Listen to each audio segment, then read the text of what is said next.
Ayun, mega love shoutout po sa inyong lahat. Luzon, Visayas, and Republic of Mindanao Province of China ni Digong ang Davao City.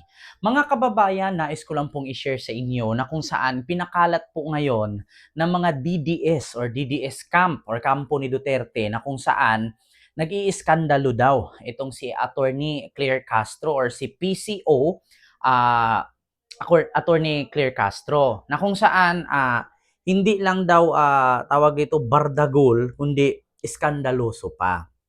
Ngayon mga kababayan, bago ko po i-play ang video dito at reaksyonan natin, gusto ko lang po munang reaksyonan. Ang video na mapapanood ninyo ay kung saan nagwawala si Attorney Claire Castro kasi pinagtanggol niya ang kanyang kliyente kung bakit pinahuli ito na wala namang warrant of arrest at wala pang na-file na kaso. Ngayon, nung naaresto ito at hinuli no, sa naturang mall, ay tsaka pa lang daw sasampahan ng kaso. Kasi according po sa batas mga kababayan, kung ako hindi man po ako abogado, no, nagbabasa po kasi ako. Bago ka po arestuhin, kailangan meron kang warrant of arrest or search warrant.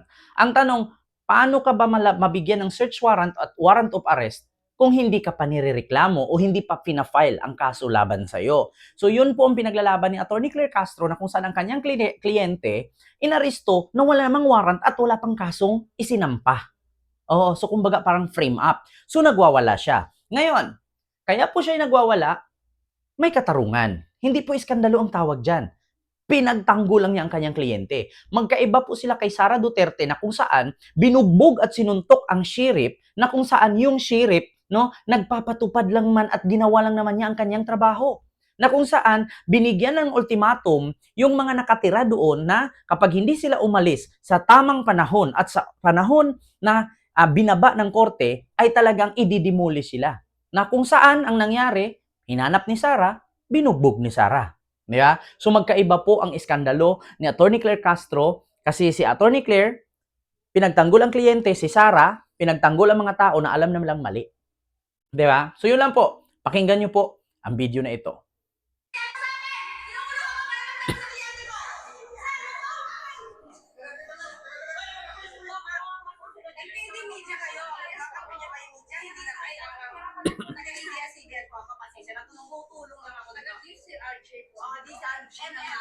Walang ako ni Claire Castro po. Walang warrant, sir. Kinalat ka sa SM Mall. Walang warrant, walang complaint.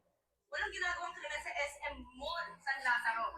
Parang kalag ka rin. Walang complaint na napakita. Opo. Yung cellphone ni Jackson, nagulat po kami. Walang warrant. May text po sa amin yung babae na magkita sila sa mall para pag-usapan.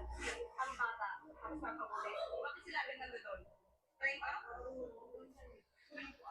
Frame up ba to? Ba't kayo lahat nandun doon? Walang tao dito na pumunta kami. Dahil nandun lang po kami sa barang station. Paano ka? Yung complaint ko ba, miningin mo sa confidential. Walang complaint. Paano ka? Confidential mo, kailangan mo lang tuloy ang reklamo sa akin. Ano yan? Anong case? Bakit pa nga nung kaso? Hindi naman. Pag-file ka lang ang kaso. Iniimbestigahan pa lang. Ipag-file ka lang ang kaso para hulihan. Walang warrant of arrest. Walang warrant of arrest. Sir, walang warrant of arrest to. Sir, walang complaint. Pakita niyo muna sa akin. Pagtanggol sa kliyente, at kasalanan.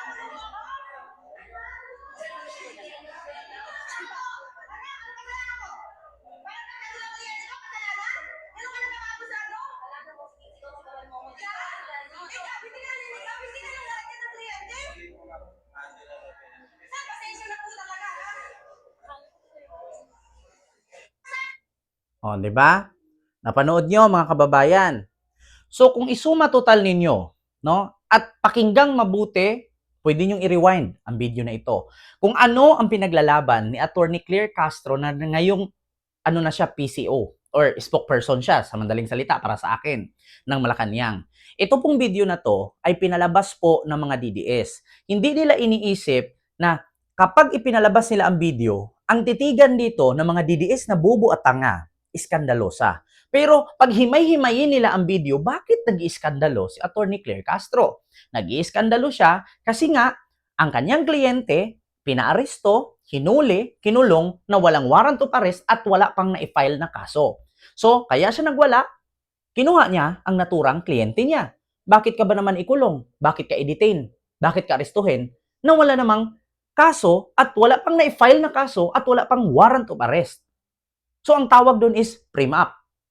Diba? Kasi tinext daw ng babae ang kliyente ni Attorney Claire Castro na lalaki. Mag-asawa kasi sila. Tinext ng babae na magkita sa mall para pag-usapan ang bata, ngunit sapagkat bagamat di umano, inaristo doon ang lalaki nung pagkita nila sa mall. So ngayon, ang tanong, bakit inaristo na wala namang warrant? At bakit magka-warrant na wala pa namang complaint? So ngayon, ang nangyari, kaya nagwala si Attorney Claire. Ngayon, iskandalo ba ang tawag dyan? Pwede nating matawag na iskandalo kasi nagwala siya. Pero may rason yung pag-iskandalo niya. Kasi kung hindi ka magiging matapang at hindi ka mag-iskandalo, hindi makalabas ang kliyente niya. O ngayon, kung i-compare natin si Attorney Claire Castro at si Sara Duterte, sino ang mali? Yung pinagtanggol mo ang taong bayan na binigyan ng ultimatum para palayasin kasi nakatira sa hindi nila lupa at nagpatupad lang naman ng batas yung sheriff, no, na para paalisin yung mga taong nakatira sa lupa na hindi sa kanila. Pero anong ginawa ni Sara Duterte? Binugbog ang sheriff. Na wala naman dapat kinalaman ang sheriff doon kasi nagpatupad lang naman siya sa batas na inuto sa kanya. Oh. So ngayon ang tanong, ganyan bang klase ang isisira ninyo kay Attorney Claire Castro? Porket na real talk ni Attorney Claire Castro, mga Duterte, ganyan ang ipalabas ninyo ngayon?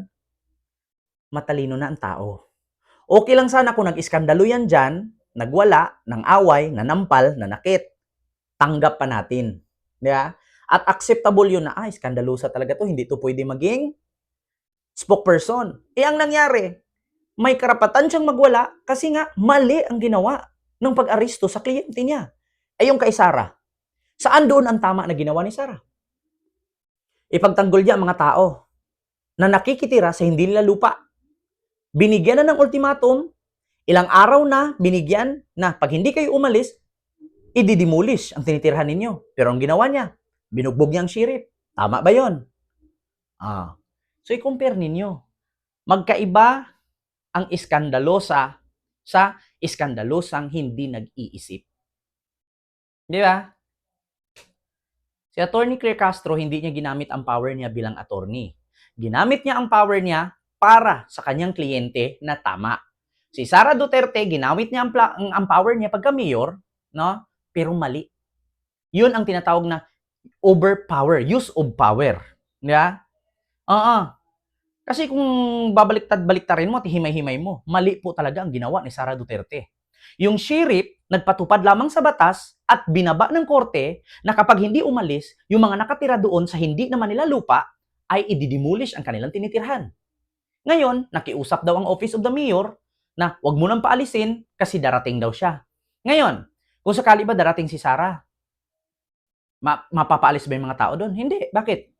Kakausapin niya yun. Manghingi na naman ng ilang araw pa palugit. So, paulit-ulit na lang. So, sino bang masusunod? Yung mayor o yung korte? Di ba? So, magkapareho silang nag-iskandalo, pero magkaiba ang pinaglalaban nila. Di ba? Kaya Attorney Claire, pabor ako. Bakit? Pinaglalaban niya ang kliyente niya at nasa tama siya. Pero pagdating kay Sara, never. Bakit? Mali po talaga si Sara. Si Sara ang may mali. Bakit niya binugbog ang sheriff? Sinunod lang naman ang binaba ng Korte Suprema. Sa bagay, sanay naman po tayo dyan. Basta pag sinabing Duterte, sila ang batas. Wala silang paki sa batas. Kasi lagi lang natin narinig, magpresidente muna kayo bago nyo ako ganyanin. Piskal ako, mayor ako, presidente ako, wala kang alam kasi guilt is personal. Yan yung lagi sinasabi ni Digong. Sila ang batas. So yun lang. Maraming salamat and see you next vlog. God first. Thank you.